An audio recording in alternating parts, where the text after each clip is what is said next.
السلام علیکم مینوال امید لرم چې تاسو به ټول روغ جوړ به د صوابۍ د زیدي اوسیدونکي نظام شاه چې د کفایت شاه بادشاه عزتمن رشته دار هم دی چې ډېرو د رپورټونو په وینا باندې دغه ویل کېږي چې دا یعنی د کفایت شاه بادشاه خورر دی دا عزتمن د کفایت شاه غوندې چې ډېر سخت بې دردۍ سره قتل کړ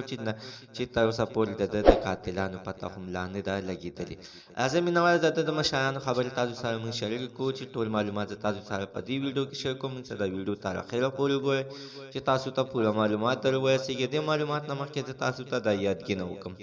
تاسو کو چارې زموږ په دې سوپر کلیک چینل کې نوی وي چینل هم نوی سبسکرایب کړئ مهرباني وکړئ تاسو زموږ د سوپر کلیک چینل د سره سبسکرایب کړئ خو کې او سره د ټلې نشان ووهئ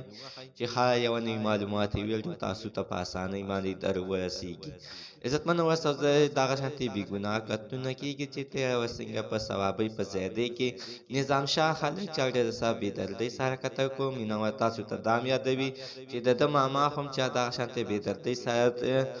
په جمعې په ورځ باندې په جومات کې دننه چا قتل کړ چې د هغه نوم عزتمنو د کفایت شاه بادشاه چې څه د تعارف محتاج نه دي عزتمنو د خاندان پسې راغستل شوې ده دغه قاتلان پرې زورور دي یو پکې وژني په دې باندې به عزتمن د دوی او دوی خاندان په دغه طریقه باندې به ختم بکړي مینوال د دوی دغه دښمني دغه دښمنۍ د وجې نه عزتمن دوی خورم پکې لاړو چې کفایت شاه بادشاه پکې څنګه لاړو د دې نه مخکې عزتمنو د کفایت شاه بادشاه زوی پکې